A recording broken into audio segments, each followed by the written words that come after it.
네, 여러분 반갑습니다. 다산에듀 강사 임교훈입니다. 전력공학 1장 전선로 파트 문제풀이 시작해 보도록 하겠습니다. 1번부터 보도록 할게요. 가공 전선로에 사용하는 전선의 구비 조건으로 바람직하지 않은 것을 묻고 있습니다. 자, 우리가 이 전선로다라고 하는 것이 뭐였죠? 바로 전기가 다니는 모든 길을 우리는 전선로라고 했어요. 자, 그럼 전선에 전류가 흐르기 위해서는 적절한 능력을 갖추고 있어야 된다라고 했었죠. 그래서 그 능력, 바로 구비 조건으로 바람직하지 않은 것을 묻고 있다라고 했어요. 자, 그래서 우리가 이론 시간에 다 하나씩 다루었었죠. 기본적으로 이 전선이다라고 하는 것은 첫 번째로 비중이 어땠습니까? 자, 무게가 가벼워야 된다라고 했었죠. 우리가 이 전선이다라고 하는 거는 일반적으로 지지물에 시설을 하기 때문에 그 지지물에 시설을 할 때 무게가 무거우면 안 되지 않겠습니까? 무게가 무거워질수록 이 지지물에 드는 비용이 증가하기 때문에 높아지기 때문에 비중은 작아야 한다라고 했었죠. 자, 그 다음 두 번째로 우리가 가격.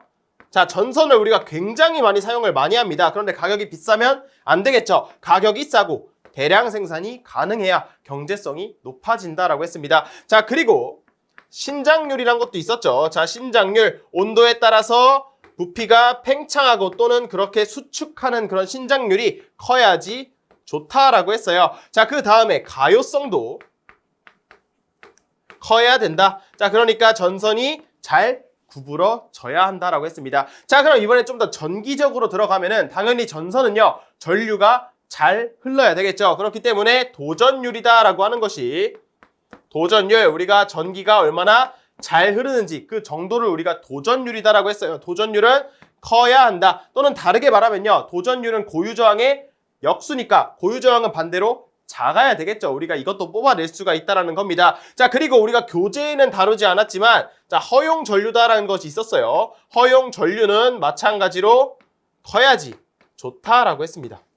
자, 이 허용 전류는요, 전선이 흐를 수 있는 최대 전류를 의미를 합니다. 이거보다 더 큰 전류가 흐르면 전선이 버티질 못한다라는 거예요. 당연히 전선은요, 전류가 많이 흐르기 때문에 우리가 이 허용 전류도 커야지 좋다라고 생각을 해주시면 되겠죠. 자, 그리고 우리가 튼튼해야 한다라고 했습니다. 그래서 기계적인 강도가 커야 될 것이고, 또 이것을 내구성이 클 것이라고도 표현을 했었죠. 자, 이때 이 기계적 강도다라고 하는 거는 좀 더 물리적인 거에 가깝다라고 했어요. 우리가 어떤 외력을 가하거나 혹은 열을 가했을 때 잘 견뎌야 된다라는 것을 의미하겠고, 이 내구성은요, 좀 더 화학적이다라고 했습니다. 대표적인 게 부식이 있었어요. 전선이 부식이 잘 발생하면 안 된다. 이렇게 다양한 구비 조건을 우리가 뽑아낼 수 있어야 되겠습니다. 자, 그래서 보기를 보시면요, 1번이 바로 틀렸어요. 자, 비중은 작아야 합니다. 무게가 가벼워야 되겠고, 도전율이 높을 것, 신장률이 클 것, 기계적인 강도가 커야 되겠습니다. 자, 그래서 구비 조건으로 틀린 것을 골라주시면요, 1번이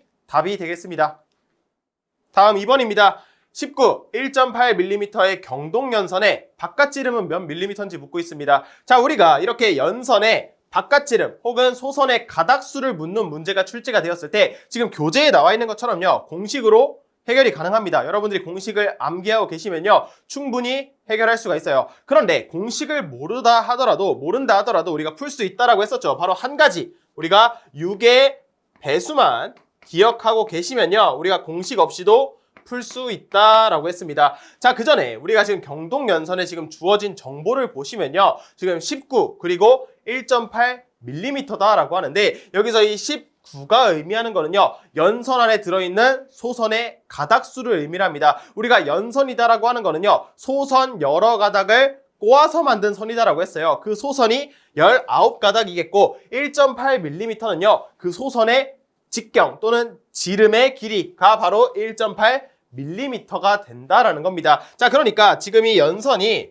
이런 식으로 만약에 0층이다라고 한다면 이 연선 안에 소선이 한 가닥이 들어가 있을 거예요. 이렇게 한 가닥이 들어가게 된다라는 겁니다. 자, 그럼 여기서 내가 한 층을 더 추가를 했어요. 한 층을 추가를 하면요, 이런 식으로 소선이 들어가서 소선이 쭉쭉쭉 들어가지는데, 이때 소선이 몇 가닥씩 증가를 하냐? 우리가 6의 배수로 늘어난다라고 했어요. 그래서 이때 1층은 총 소선이 6가닥이 된다라는 거예요. 그래서 1층일 때는 1 플러스 6을 해주시면 되겠고, 자, 그러면 한 가닥을 다시 한 층을 더 추가한다라고 한다면 이런 식으로 추가를 하면 또 쭉쭉쭉 소선이 들어가서 이렇게 2층짜리 연선이 만들어지게 되는데 6의 배수다라고 했어요. 자, 그럼 2층일 때 소선의 개수는 12가닥이 되겠죠. 자, 그런데 문제에서 지금 19가닥이라고 했어요. 자, 그래서 지금 보니까 1 더하기 6 더하기 11을 계산하면 이게 지금 19이 나오는구나. 우리가 충분히 계산을 할 수가 있겠죠. 자, 그러니까 지금 주어진 경동 연선은요. 2층짜리 연선을 의미하고 있다라는 거예요. 자, 그리고 그 소선 하나의 직경이 바로 얼마냐? 1.8mm 라고 주어져 있다라는 것이죠. 그런데 우리가 구하고자 하는 건 뭐예요? 이 경동 연선의 바깥지름, 즉 전체 이 연선의 직경과 동일하기 때문에 우리가 이럴 때 어떻게 구한다라고 했어요? 소선 하나가 1.8인데 한 층이 증가할 때마다 소선이 2개씩 늘어난다라고 했어요. 자, 그래서 2층짜리일 때는 총 소선 5개를 일렬로 세웠을 때의 길이와 동일하다라고 했습니다. 자, 그렇기 때문에 1.8mm에다가 곱하기 2층짜리니까 5를 계산해주면요. 그 길이가 이 연선의 바깥지름이 9mm가 된다라는 것을 우리가 계산할 수가 있게 됩니다. 정답을 골라주시면요. 3번이 답이 되겠습니다.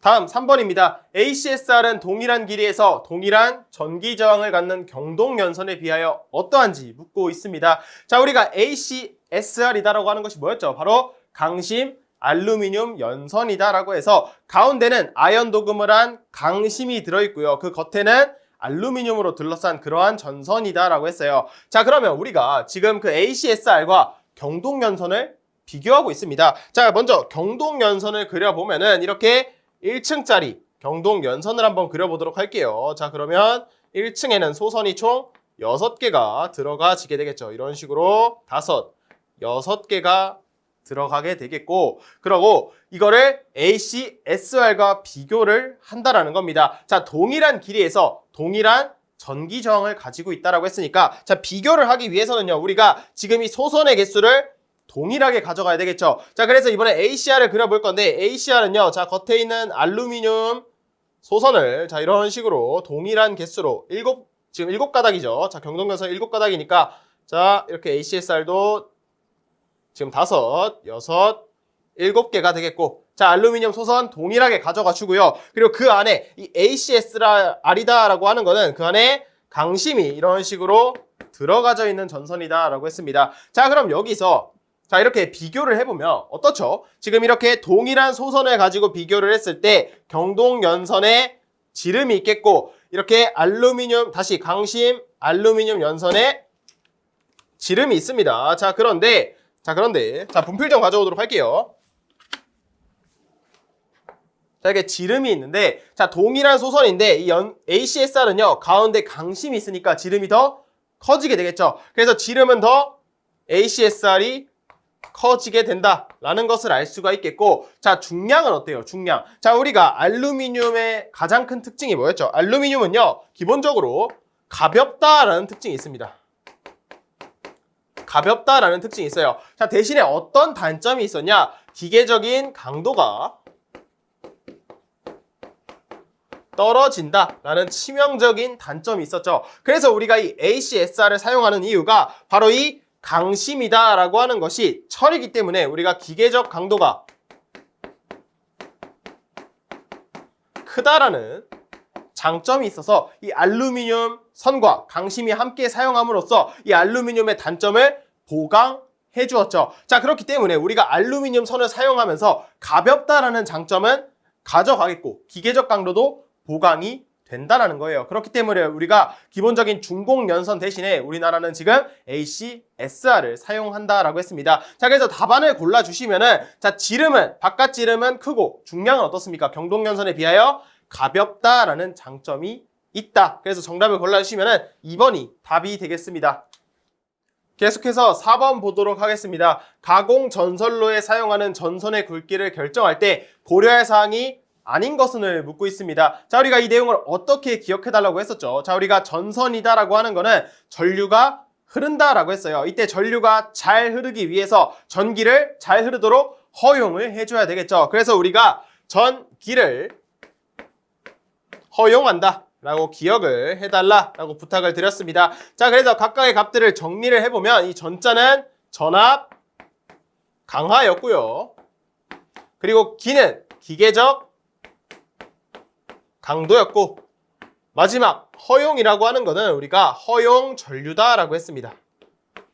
자, 이 대표적인 세 가지를 우리가 전선의 굵기를 선정할 때 반드시 고려해야 한다라고 했어요. 자, 왜 그래야 하는지는 우리가 이론 시간에 자세하게 다뤘기 때문에 이번엔 바로 이 세 가지를 기억해달라라고 말씀드리고 싶습니다. 자, 그래서 문제는요, 고려할 사항이 아닌 것을 물었으니까 자, 틀린 거죠. 그래서 1번 절연 저항이 답이 되겠습니다. 그래서 정답을 골라주시면 1번이 되겠습니다.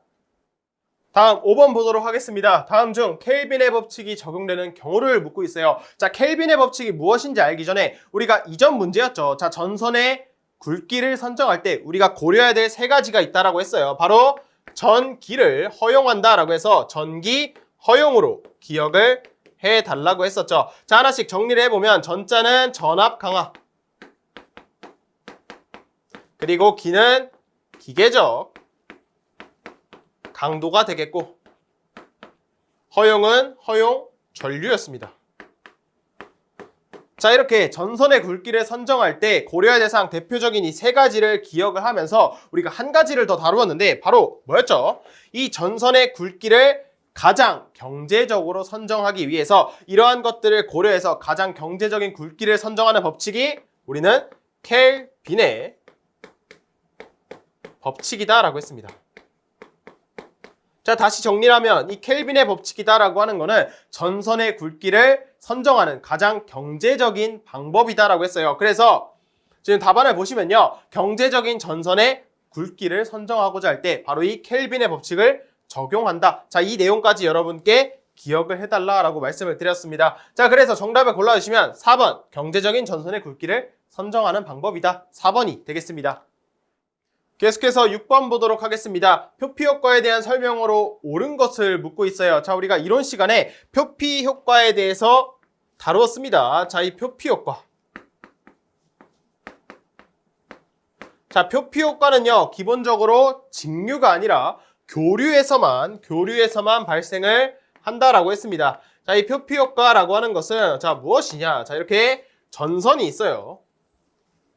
전선이 있을 때, 자, 이 전선에 전류가 흐릅니다. 자, 전류가 흐를 때 그 전선이 이 가운데 안쪽에서는 잘 흐르지 못하고 이렇게 바깥쪽에만 흐르려고 하는 그러한 현상을 우리는 표피 효과다라고 했습니다. 그러니까 바깥 표면 쪽으로만 흐른다라는 거예요. 자, 우리가 이렇게 피부의 표면을 영어로 하면 우리가 스킨이다라고 하죠. 그래서 이 표피 효과를 스킨 이펙트라고도 한다라는 겁니다. 자, 그래서 이 표피 효과에 대해서 배울 때 우리가 한 가지 더 개념에 대해서 배웠죠. 바로 첫 번째, 이 침투 깊이에 대해서 배웠습니다. 이 침투 깊이다라고 하는 거는요, 이 전선의 바깥쪽부터 실제 이 전선의 전류가 흐르는 그 깊이를 우리는 침투 깊이다라고 해서 델타다라고 표현을 했었죠. 그리고 이 침투 깊이라고 하는 것은 식으로 나타냈을 때 이렇게 루트 파이 F 뮤의 K분의 1이다 라고 우리가 식을 정리를 할 수가 있었습니다. 자, 그러니까 이 침투 깊이다 라고 하는 것은요, 주파수, 투자율, 도전율이 크면 클수록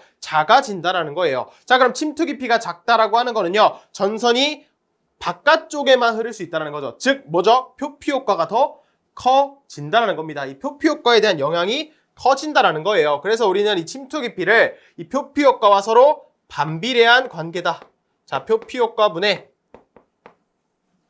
1로 이런 식으로 표피 효과분의 1이다. 이렇게 반비례한 관계다라는 것을 우리가 뽑아낼 수가 있었습니다. 자, 그럼 보기를 보시면요, 주파수가 높을수록 침투 깊이는 얇아진다. 자, 분모가 커지니까 당연히 침투 깊이는 작아지겠죠. 침투 깊이가 작다라고 하는 것이 이 전류가 흐를 수 있는 그 깊이가 얇아지는 거겠죠. 그래서 1번 선지가 맞게 되겠고, 자, 2번은 투자율이 크면, 자, 투자율 뮤가 크면 표피 효과가 적게 일어난다라고 하는데, 자, 마찬가지로 분모가 커졌어요. 그럼 침투 깊이는 작아지겠죠. 그럼 반대로 반비례한 이 표피 효과는 커지는 게 올바른 표현이 되겠습니다. 그래서 2번은 틀린 선지가 되겠고, 3번 표피 효과에 따른 표피 저항은 단면적에 비례한다라고 합니다. 자, 이 표피 효과가 뭐였어요? 이렇게 가운데 쪽은 전류가 잘 흐르지 못한다라는 거예요. 이 전류가 잘 흐르지 못하도록 하는 그 저항 성분을 우리는 표피 저항이다라고 하는데, 결국에 이 표피 저항도요, 우리가 저항이에요. 저항. 우리가 저항 R이다라고 하는 거는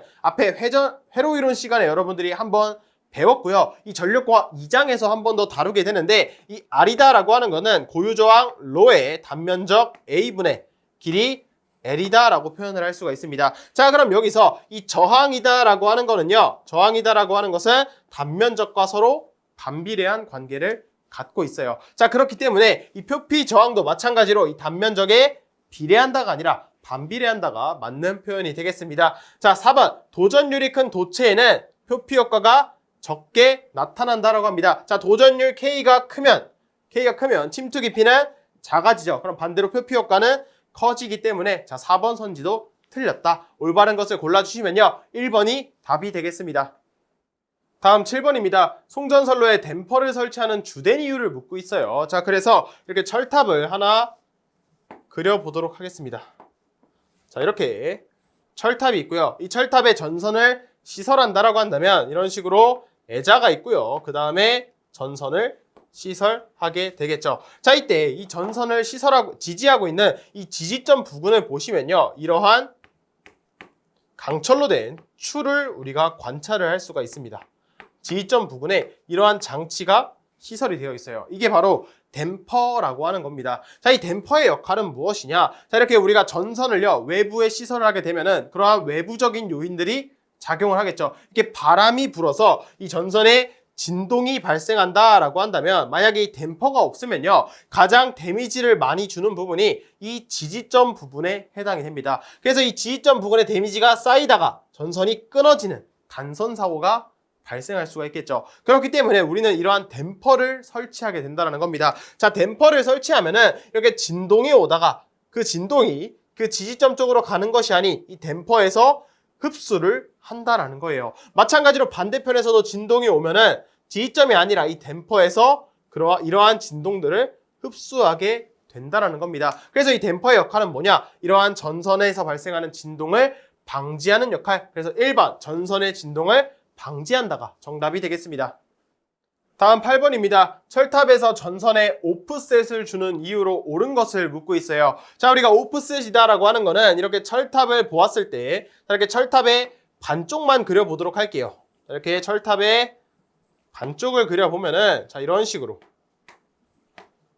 자, 이 철탑에 애자가 있고요. 그 다음에 전선이 시설이 되겠죠. 자, 애자는 생략하겠습니다. 자, 여기도 마찬가지로 애자가 있고 전선이 시설이 되고요. 여기도 애자가 있고 전선이 시설이 된다라는 거예요. 자, 이때 이 오프셋이다라고 하는 거는요, 이렇게 전선과 전선 사이를 이렇게 떨어뜨려 놓아서, 이렇게 정면에서 바라보았을 때 전선을 떨어뜨려 놓은 것을 우리는 오프셋이다라고 말합니다. 자, 여기도 마찬가지로 이렇게 전선이 서로 닿지 않도록 떨어뜨려 놓고요. 자, 여기도 이 전선과 이 전선 사이가 만날 수 없도록 떨어뜨려 놓은 것을 우리는 오프셋이다라고 한다는 거예요. 자, 만약에 오프셋이 없이 이렇게 철탑이 동일하게 있을 때, 자, 이렇게 이번에는 철탑이 있을 때,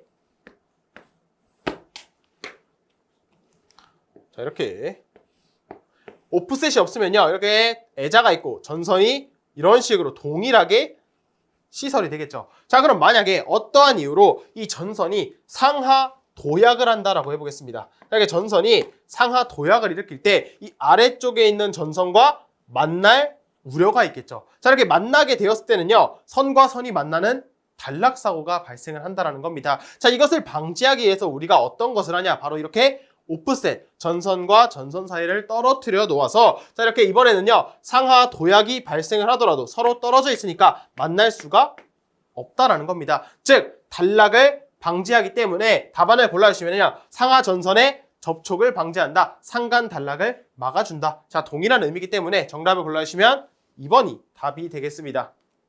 계속해서 9번 보도록 하겠습니다. 가공 전선로를 가선할 때에는 하중 조건과 온도 조건 등을 고려하여 적당한 이도를 주어야 한다. 자, 다음 중 이도에 대한 설명으로 옳은 것을 묻고 있어요. 자, 우리가 이 이도다라고 하는 것을 다르게 표현하면 뭐였죠? 처짐 정도다라고 했습니다. 자, 그래서 이렇게 지지물이 있고 이렇게 다른 지지물이 있을 때 그 지지물과 지지물 사이에 전선을 시설한다라고 한다면 그 전선을 시설했을 때 이 전선의 자체 중량에 의해서 이렇게 전선이 처진 정도, 그 처진 정도의 수직 거리를 우리는 이도 D라고 했어요. 자, 단위는 미터다라고 표현을 했습니다.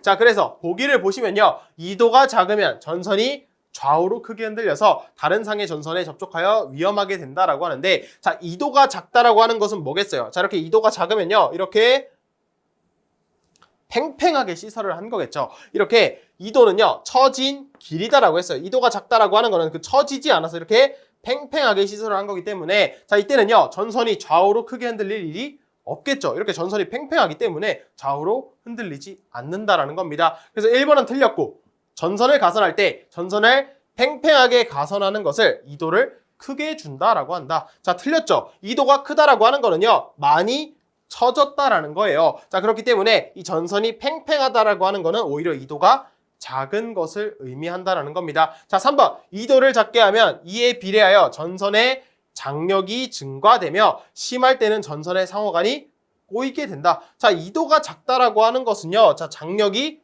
증가한다. 자, 우리가 이도를요.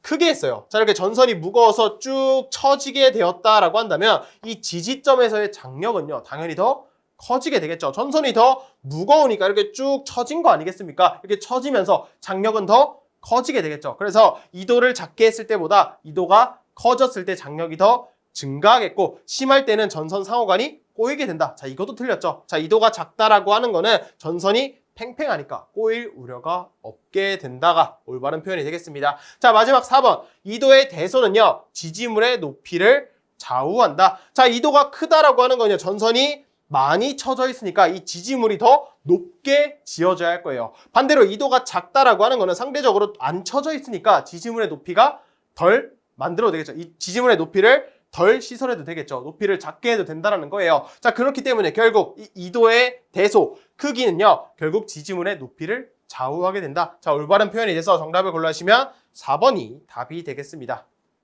자, 계속해서 10번 보도록 하겠습니다. 경간 200m의 지지점이 수평인 가공 전선로가 있다. 전선의 1m의 하중은 2kg, 풍합 하중은 없는 것으로 하고 전선의 인장 하중은 4000kg, 안전율 2.2로 했을 때 이도를 묻고 있습니다. 자, 우리가 이도 D라고 하는 거는요. 반드시 공식을 기억해 달라고 했습니다. 자, 이도 문제는요. 여러분들이 공식 모르면 절대 못 풉니다. 여러분들이 시험 시간에 유도를 할 수가 없어요. 그래서 반드시 기억을 해달라고 했는데, 자, 우리가 어떻게 기억을 했었죠? 자, 우리가 함께 암기를 했습니다. 자, 이렇게 이도라고 하는 거는요, 처짐 정도다라고 했어요. 그래서 우리가 웃상인 친구가, 항상 웃는 웃상인 친구가 두 번만 웃고, 어느 날은 두 번만 웃고, 8번을 울고 있더라. 자, 우리가 이 T라고 하는 것을요, 이렇게 T는 이렇게 우는 얼굴로 표시를 할 수가 있죠. 자, 그래서, 자, 웃상인 친구가 두 번만 웃고, 8번을 울고 있더라. 걔 지금 되게 처져 있더라. 라고 우리가 암기를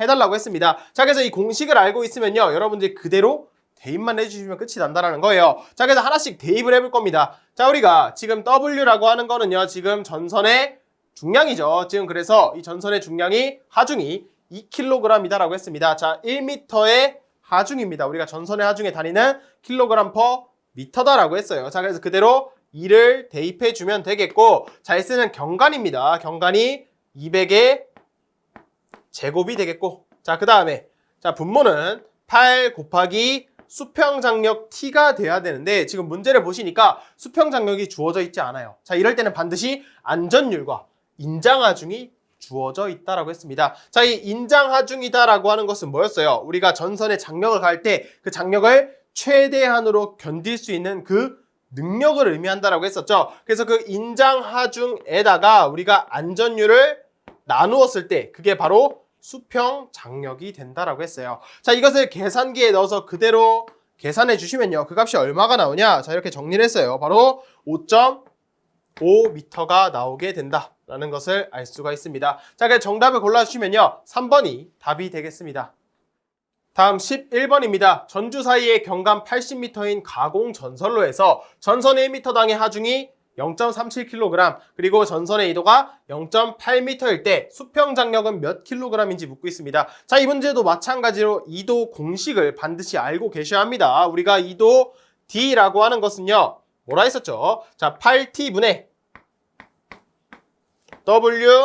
WS의 제곱이다 라고 해서 우리가 2도라고 하는 거는요. 처짐 정도였어요. 자, 그러니까 항상 웃상이었던 웃는 상이었던 친구가 어느 날은 2번만 웃고요. 8번을 울고 있더라. 우리가 울고 있더라. 이렇게 T에 이렇게 울고 있으면 이렇게 해주면 이게 우는 얼굴이죠. 그래서 트와이스 노래도 TT 이런 노래가 있지 않았습니까? 그래서 이렇게 8T분의 WS제곱 반드시 기억을 해줘야 합니다. 이거 모르면 못 풀어요. 자, 그래서 지금 문제에서 구하는 건 뭐죠? 수평장력 T입니다. 그래서 T에 대해서 정리를 하면은 자, 공식이 8D분의 자, WS의 제곱이 되겠죠. T 넘겨주고 D를 분모로 넘겨주었으니까. 자, 그래서 그대로 값을 대입해주면 되겠죠. 자, 문제에서 지금 전선의 중량이 1m당, 지금 무게가 0.37kg. 그래서 0.37에다가, 자, 경과는 지금 80m예요. 그래서 80의 제곱이 되고요. 그리고 8 곱하기 2도 D가 0.8로 주어졌으니까 이 값으로 나누어 주면 끝이 나게 되겠죠. 자, 이것을 계산기에 넣고 대입을 해주시면요. 그 값이 370kg. 자, 수평 장력이 370kg이다 라는 것을 우리가 알 수가 있습니다. 자, 그래서 정답을 골라주시면요. 3번이 답이 되겠습니다. 다음 12번입니다. 경관이 200m인 가공 전선로가 있다. 사용 전선의 길이는 경관보다 약 몇 미터 더 길어야 하는지를 묻고 있어요. 이때 조건으로 전선의 1m당 하중은 2kg, 인장 하중은 4000kg이고 풍압 하중은 무시하며 전선의 안전율이 2라고 주어져 있어요. 자, 문제에서 요구하는 것이 뭐죠? 실제 전선의 길이가 경관보다 얼마만큼 더 길어야 하는지를 묻고 있어요. 자, 이 내용을 정리를 하면 우리가 이렇게 지지물과 지지물이 있을 때 그 지지물과 지지물 사이의 거리를 우리는 경관이다라고 해서 S다라고 표현을 했습니다. 그렇죠? 자, 그때 우리가 이 지지물에 이렇게 전선을 시설을 합니다. 이렇게 2도가 있으면서 전선을 시설을 하게 되면은 이렇게 2도가 있을 때 전선을 시설하면은 자, 전선의 실제 길이는요. 지금 이렇게 2도가 있으니까 처졌죠. 그러니까 이 경관보다 더 길어질 수밖에 없다라는 거예요. 2도가 0이면요. 경관과 전선의 길이가 동일할 텐데 2도가 있으니까 전선의 길이가 더 길어진다라는 겁니다. 이때 몇 미터 더 긴지를 물어보고 있다라는 거예요. 그래서 우리가 이거를 계산하기 위해서는 먼저 전선의 실제 길이를 알아야 되겠죠. 우리가 전선의 실제 길이 L이다라고 하는 것은 공식으로 꼭 기억을 해달라고 했습니다. 자, 어떻게 외워달라고 했었죠? 이렇게 L은요, 우리가 사랑을 떠올려줍니다. LOVE, 러브를 떠올려주게 되면은 우리가 누군가와 사랑을 할 때 어떻게 합니까? 첫 번째로 손을 잡습니다. 자, 손을 잡고요. 두 번째로 팔짱 끼고 데이트를 하러 가요. 그 다음 세 번째로요. 여러분의 이제 진심을 전합니다. 자, 속마음, 시크릿을 얘기를 하죠. 그래서 3S, 세 번째로는 비밀을 얘기한다. 이렇게 기억을 해달라고 했습니다. 여러분들이 사랑을 했을 때, 연애를 했을 때 떠올려 보시라는 거예요.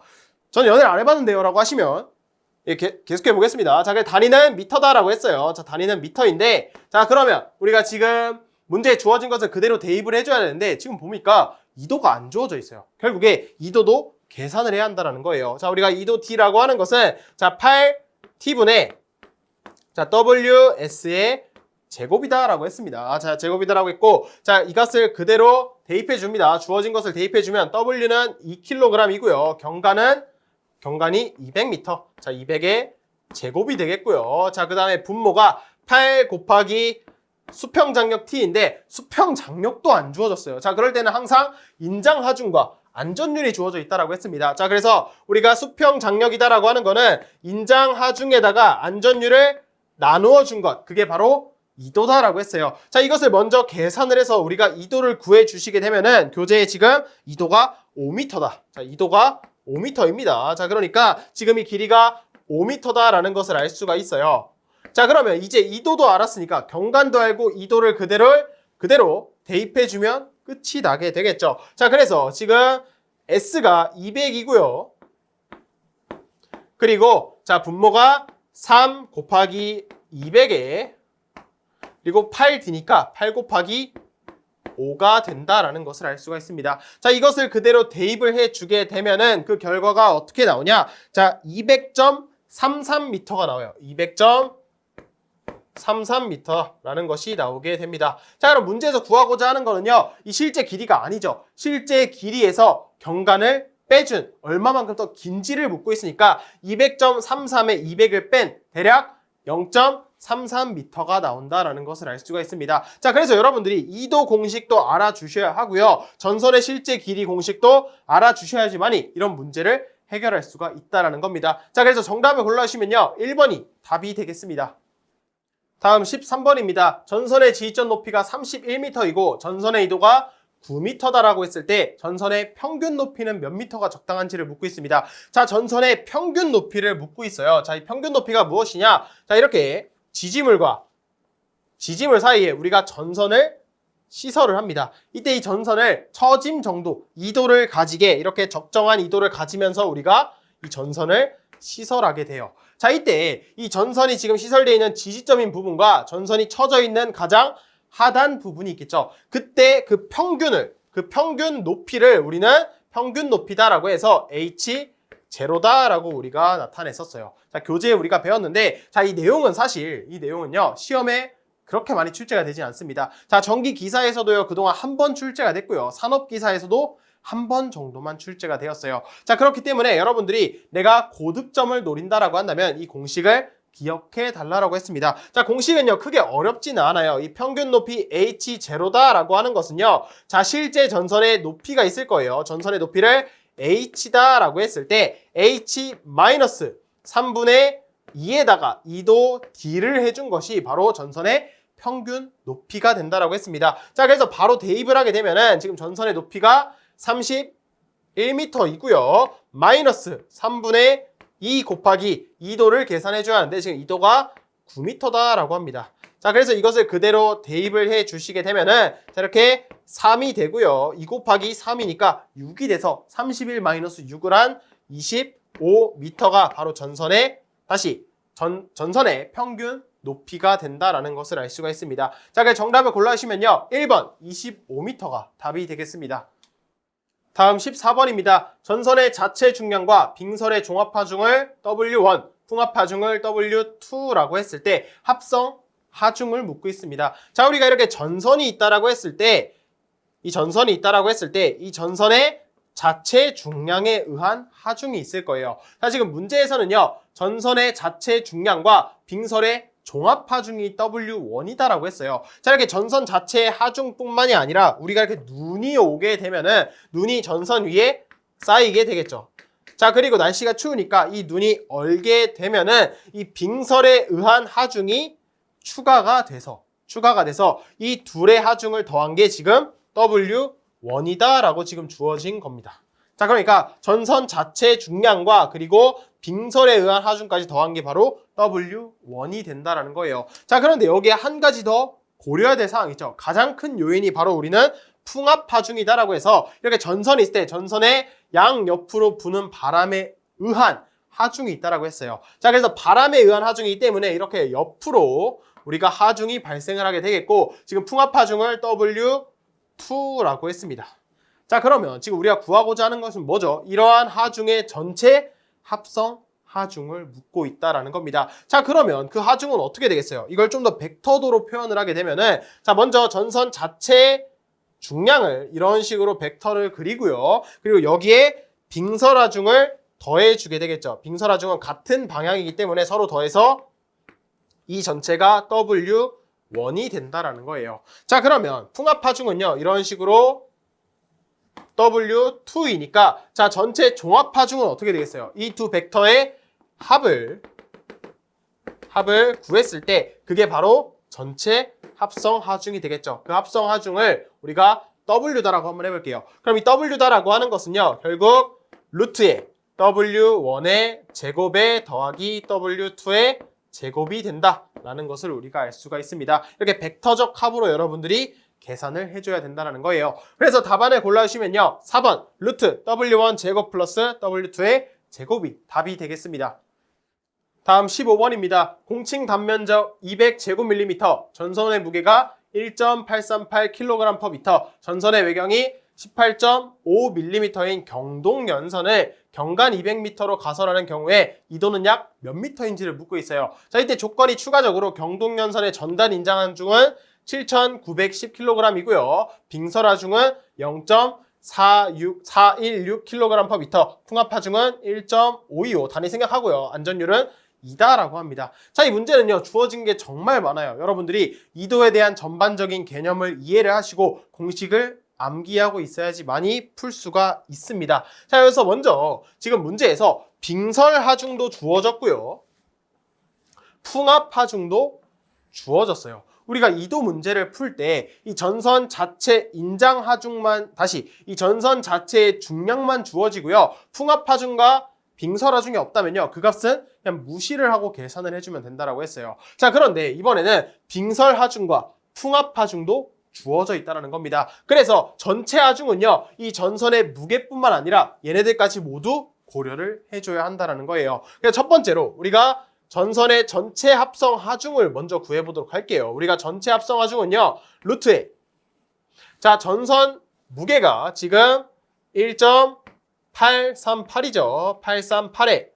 그리고 여기에 우리가 빙설 하중을 더해 주었습니다. 자, 빙설 하중과 자체 하중은 방향이 서로 같으니까 서로 더해서 빙설 하중이 0.416이다라고 했습니다. 자, 여기에 전체 제곱이 되겠죠. 자, 그리고 플러스 이번에 풍합 하중 1.525의 제곱을 대입해 주시고 루트를 신 게 바로 전체 합성 하중이 된다는 거예요. 이것을 계산하시면요, 지금 교재에 어떻게 나와 있냐? 교재에 계산을 하면은 2.72kg/m가 된다라는 것을 알 수가 있습니다. 이게 바로 전체 합성 하중이 된다라는 거예요. 자, 이렇게 하중 구했어요. 그럼 우리가 구하고자 하는 것은 뭐죠? 우리가 이도를 계산해야 합니다. 우리가 이도 D라고 하는 것은, 이도 D는요, 8T분의 WS의 제곱이다라고 했습니다. 자, 이 내용을 어떻게 기억해달라고 했었죠? 이도 D라고 하는 거는 처짐 정도예요. 여러분들이 어떻게 처져 있을 때 그 처짐과 동일하다라는 겁니다. 자, 그러니까 항상 웃는 얼굴이었던 웃상이었던 친구가 그날은 유독 2번만 웃고 8번을 울고 있더라. 걔 지금 굉장히 처져 있더라. 라고 기억을 해달라고 했습니다. 자, 이때 우는 게 왜 T냐? 자, 우리가 이 우는 것을요, 이렇게 T하고 이렇게 입까지 그려주면은 지금 어떻습니까? 지금 울고 있죠? 그래서 트와이스 노래 중에도 TT라는 그렇게 우는 노래가 있었습니다. 자, 그걸 떠올려 주시면서 이렇게 8T분의 WS의 제곱을 기억해 달라고 했어요. 자, 그래서 그대로 대입을 해보도록 할게요. 자, 우리가 지금 W를 위에서 구했죠. W가 2.72가 되고요. 지금 경간이 얼마냐? 경간을 200이다 라고 주어졌어요. 자, 그럼 200의 제곱이 되겠죠. 그것을 8 곱하기 수평 장력을 곱한 값으로 나눠줘야 하는데 지금 수평 장력이 또 주어져 있지가 않습니다. 자, 수평 장력이 주어지지 않으면요, 반드시 인장하중과 안전율이 주어져 있다라고 했어요. 자, 우리가 인장하중이다라고 하는 거는 뭐였죠? 전선에 장력을 가했을 때 그 전선이 최대로 버틸 수 있는 그 최대치, 그 능력을 우리는 인장하중이다라고 했습니다. 그래서 수평 장력은요, 인장하중에다가 안전율을 나누어 줬을 때 그게 바로 수평 장력이 된다라고 했어요. 자, 이것을 그대로 대입해 주시면요, 이도가 얼마가 나오냐? 이도는요, 바로 3.44m라는 값이 나오게 됩니다. 자, 상당히 까다로운 문제였는데, 자, 여러분들이 전반적으로 이 하중에 대한 개념과 이 이도에 대한 개념 플러스 공식을 알고 있어야지만이 이 문제를 풀 수 있게 됩니다. 그래서 정답을 골라주시면요, 1번이 답이 되겠습니다. 다음 16번입니다. 다음 중 표준형 철탑이 아닌 것은을 묻고 있어요. 자, 우선 정답은요, 내선 철탑이 됩니다. 우리가 지지물 파트에 대해서 배울 때 다양한 철탑이 있다라고 했어요. 그 중에 직선형 철탑, 각도형 철탑, 인류형 철탑, 그리고 내장형, 보강형 철탑까지 우리가 배워보았습니다. 자, 그래서 거기에 해당하지 않는 내선 철탑이 일단 틀린 선지가 되겠고요. 자, 우리가 직선 철탑이다라고 하는 것은 뭐다라고 했었죠? 직선 전선로에서 사용하는 철탑을 우리는 직선 철탑이다라고 했어요. 우리가 다르게 말하면 이 직선은요, A형 철탑과 동일하다라고 했습니다. 다르게 말하면 A형 철탑이 된다라고 했어요. 이 직선형 철탑은요, 직선에서 사용을 하니까 그 수평 각도가 0도에서 3도 그 사이 이하일 때 바로 직선 철탑을 사용을 하고요. 그 다음 각도가 있을 때는 이 각도 철탑을 사용하게 되는데 이 각도 철탑은요. 우리가 B형과 또는 C형이 있다라고 했습니다. 자, B형 같은 경우는요. 3도에서 20도까지 사용을 하고요. 자, 그리고 우리가 C형도 있다라고 했습니다. 자, C형이다라고 하는 것은 자, 20도에서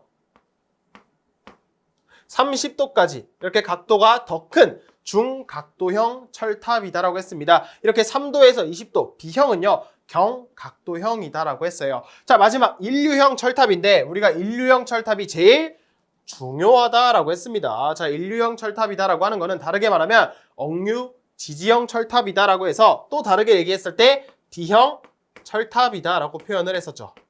자, 이 인류형 철탑은 언제 사용을 한다라고 했습니까? 이 인류형 철탑이다라고 하는 거는 이 철탑의 끝부분, 그러니까 마지막 철탑의 마지막에 우리가 사용을 한다라고 했습니다. 자, 또는 수평 각도가 30도에서 60도 사이 정말 각도가 큰 경우에 이 인류형 철탑을 사용한다라고 했어요. 자, 그 말은 무엇이냐? 자, 장력이 매우 큰 곳에 이 인류형 철탑을 사용한다라는 것을 의미를 하겠죠. 자, 철탑의 마지막 부분은요. 전선이 한쪽만 잡아당기니까 장력이 훨씬 크겠죠. 자, 그리고 수평 각도가 크면 클수록 장력이 마찬가지로 커지기 때문에 이 경우는 인류형 철탑을 사용한다. 이렇게 기억을 해주시면 좋을 것 같습니다. 자, 그 외에 내장형 철탑 그리고 보강 철탑까지 우리가 있다라고 했어요. 자, 정답을 골라주시면요. 1번 내선 철탑, 이런 철탑은 없었죠. 그래서 틀린 선지가 되겠습니다.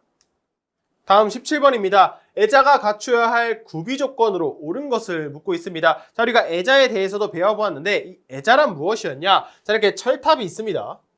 자, 이렇게 철탑이 있을 때, 자, 이렇게 철탑에 우리가 전선을 시설한다라고 한다면 그냥 시설하는 것이 아니라 이렇게 애자를 시설하고요. 그 다음에 우리가 전선을 시설했었죠. 자, 그러면 이 애자의 역할이 무엇이냐? 자, 첫 번째로 우리가 이 전선을 시설한다라고 했습니다. 그럼 이 애자가 무슨 역할을 하겠어요? 첫 번째로 이 애자라고 하는 것은 전선을 당연히 이렇게 시설을 했으니까 지지하는 역할을 하겠죠. 전선을 지지하는 역할을 첫 번째로 하고요. 두 번째로 절연을 목적으로 이 애자를 사용하게 됩니다. 자, 우리가 이 전선은요, 지금 전류가 흐르고 있어요. 이렇게 전류가 흐르고 있는데, 자, 이 철탑도 결국 도체죠. 그리고 이 전선도 도체예요. 그러면 이 전류가 만약 애자가 없다라고 한다면 전류가 그대로 철탑을 통해서 전류가 흐르게 된다라는 거예요. 자, 그런데 우리가 이렇게 지지물을 설치하고 전선을 시설해서 보내주는 이유가 뭡니까? 우리가 사용하고 있는 이 수용 장소에 전기를 보내주기 위함이죠. 그런데 이 철탑을 통해서 전류가 빠져나가게 되면은 이러한 전류가 전부 누설 전류가 된다는 겁니다. 자, 그렇기 때문에 이 애자의 역할이다라고 하는 것은 이 전류가 지지물 쪽으로 흐르지 않도록 절연을 하는 목적을 가지고 있게 됩니다. 자, 그럼 이 애자가 전선도 지지해줘야 하고요. 절연을 해주기 위해서는 적절한 능력을, 구비 조건을 갖추고 있어야 될 겁니다. 자, 그래서 보기를 살펴보시면은요. 1번, 온도 급변에 잘 견디고 그리고 습기를 잘 흡수해야 한다라고 하는데, 자, 온도 급변에는 잘 견뎌야 합니다. 우리나라는 특히 사계절이죠. 자, 그런데 습기를 잘 흡수해야 한다라고 하는데, 그러니까 이 지지물에 이 지금 외부에 이렇게 비가 내렸을 때 이 애자가 그 물을 흡수한다라는 겁니다. 자, 그러면 물을 흡수하게 되면 어떻게 되죠? 이렇게 애자가 습기를 흡수하게 되면은 애자가 가지고 있는 저항이 떨어지게 되겠죠. 우리가 젖어 있을 때 전류가 더 잘 흐르는 걸 떠올려 주시면 좋을 것 같아요. 자, 다음 두 번째, 지지물의 전선을 지지할 수 있는 충분한 기계적 강도를 갖추어야 한다. 자, 맞는 얘기죠. 전선을 지지할 수 있을 정도로 이 애자는 튼튼해야 합니다. 자, 그 다음 3번, 비, 눈, 안개 등에 대해서도 충분한 절연 저항을 가지며 누설 전류가 많아야 된다라고 하는데, 자, 충분한 절연 저항을 가지고 있어야 합니다. 자, 왜냐하면 지지물로 지지물로 이렇게 전류가 흐르지 않기 위해서. 자, 그런데 누설 전류가 많아야 한다. 자, 좀 이상하죠? 이 두 내용은요, 서로 반대되는 지금 내용을 설명하고 있습니다. 절연 저항이 크다라고 하면 당연히 누설 전류도 작아져야 되겠죠. 그래서 3번 선지도 틀렸다라는 것을 알 수가 있겠고, 마지막 4번. 선로 전압에는 충분한 절연 내력을, 이상 전압에는 절연 내력이 매우 적어야 한다라고 하는데, 자, 선로 전압 그리고 이상 전압 이 두 가지 모두 이 절연 내력이 커야 한다. 이 커야 한다가 맞는 선지가 되겠죠. 이 절연 내력이다라고 하는 거는 절연을 얼마나 잘 할 수 있는지 그 힘을 의미를 한다라는 겁니다. 자, 그래서 올바른 것을 골라주시면은 2번이 답이 되겠습니다.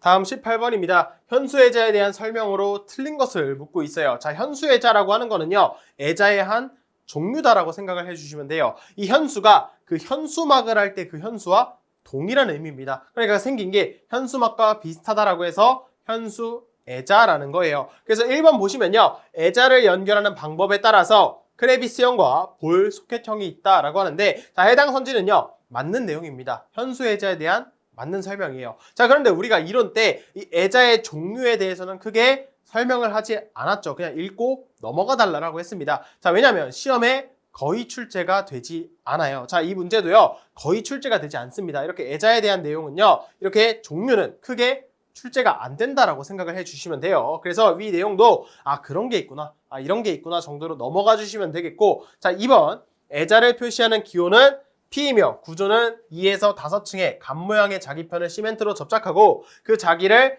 주철제 베이스로 지지한다라고 하는데, 자, 해당 내용은요, 핀 애자에 해당이 됩니다. 자, 그래서 이 핀 애자의 앞 글자를 따서 기호로 P로 표현한다라고 생각을 해주시면 좋을 것 같아요. 다음 3번. 애자의 연결 개수를 가감함으로써 임의의 송전 전압에 사용을 할 수 있다라고 하는데, 자, 우리가 전선로에서 가장 대표적인 공칭 전압, 예를 들어서 154kV가 있겠고요.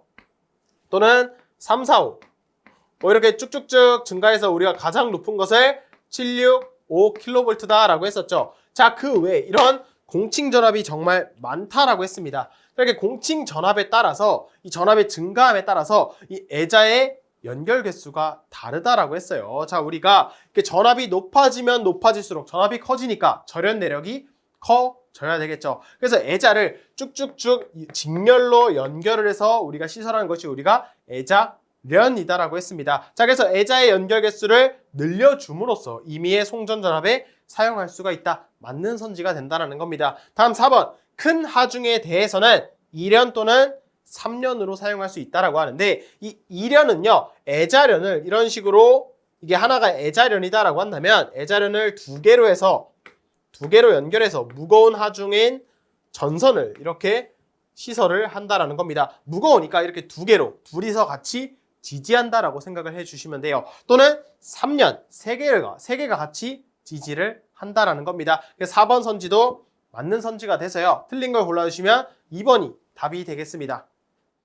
다음 19번입니다. 154kV 송전선로에 10개의 현수애자가 연결되어 있다. 다음 중 전압 부담이 가장 적은 것을 묻고 있어요. 자, 우리가 이 전압 부담에 대해서 이론 시간에 배울 때도 이 애자가 10개가 연결되어 있을 때로 우리가 설명을 했습니다. 자, 이렇게 철탑이 있어요.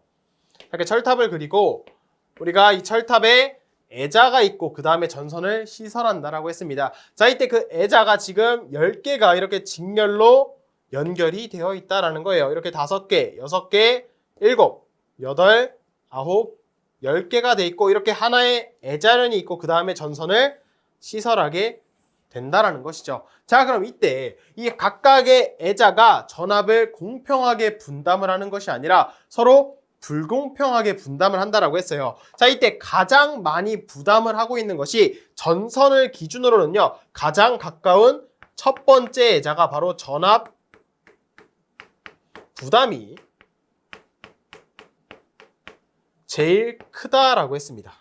자, 그럼 반면에 가장 부담이 적은 애자는요, 이렇게 10개일 때 전선을 기준으로 8번째 또는 철탑을 기준으로 3번째 애자가 바로 전압 부담이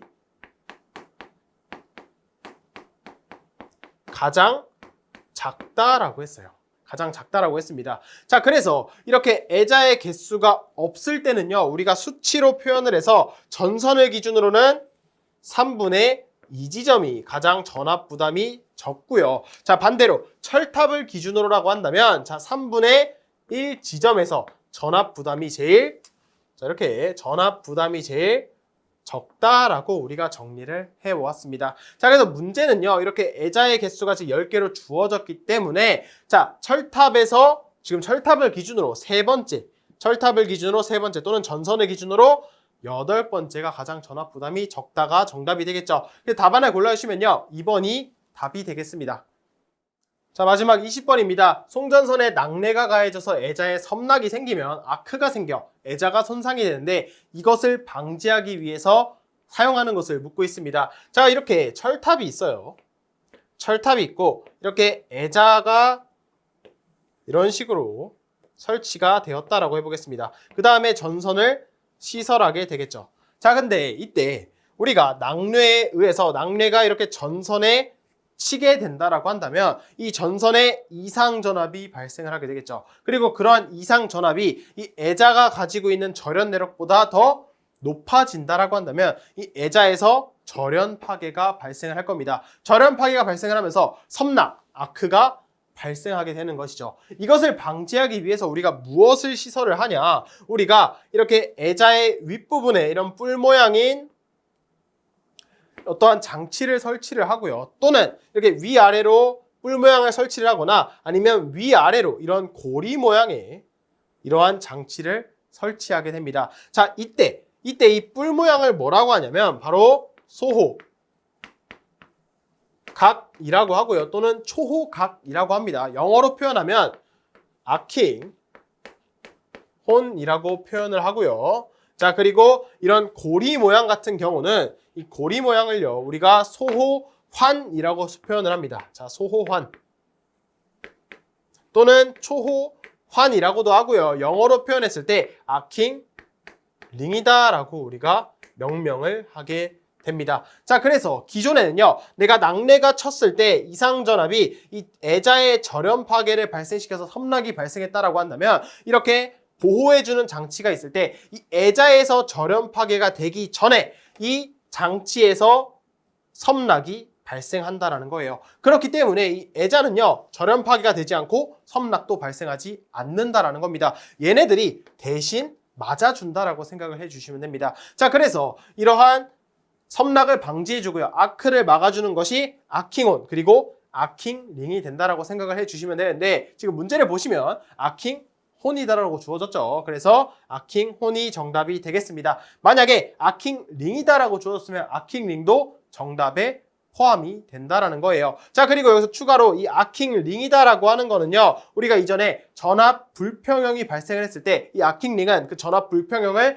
방지해주는 역할도 한다. 자, 그 내용까지 기억해 주시면 좋을 것 같습니다. 자, 여기까지 풀면요, 1장 전선로 파트의 문제는 다 풀어보았어요. 자, 여러분들 모두 학습에 도움이 되시면 좋을 것 같습니다. 자, 이번 영상은 여기서 마무리하도록 할게요. 감사합니다.